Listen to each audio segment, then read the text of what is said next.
The first time I met Lorin was when he was conducting the London Symphony, and he's forgotten it by now, but we played a lot of things. Then the first time I met him as a soloist was a real scream.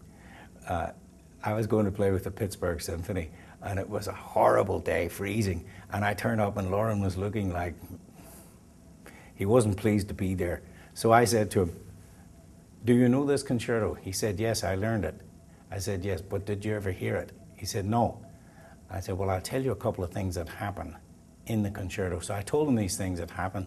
For example, there's a cadenza for the flute which ends on a low D flat, and the next chord is C major, and the bassoon plays the low C, but because low C is sharp on the bassoon, he thinks I'm playing a C, so he tunes to my D flat. Of course, it's all wrong. So these sort of things began happening, and Lorin was conducting away and said, "Who is this guy?"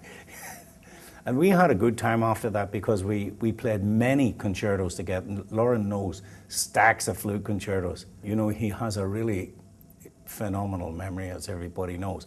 And of course, you know, I asked Lorin if he had a photographic memory, and he said no. And he told me how he does this memorization thing, and it's a lot of hard work. But of course, if you do it frequently, it becomes easier. But I never got in the habit of it myself. But I understand what he's talking about. And, you know, he did write 2 flute concertos for me. He went to Ireland for a month on holiday with his kids and his wife. And he came back, he called me up and he said, I picked up the phone in Switzerland, and it was Lorin. He said, "Jimmy, this is Lorin.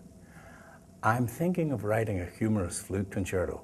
Well, I nearly died, you know, Lorin. But I have to say, people who don't know Lorin, he's got a great sense of humor and a great armory of very good jokes.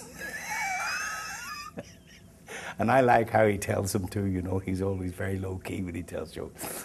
Anyway, he started to write this concerto, and it's called Vapors and Capers, and it has to do with the poetry of Ireland, which is contained in the songs which we sing.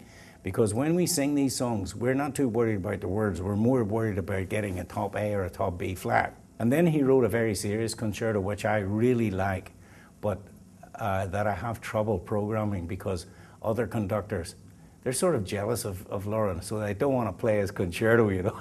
And every time I say, "Oh, I'd like to do this," they say, "Oh, can't you play the Mozart D major?" I said, "Of course I can play the Mozart D major. What sort of dumb question is that?" You know. So that's how it goes.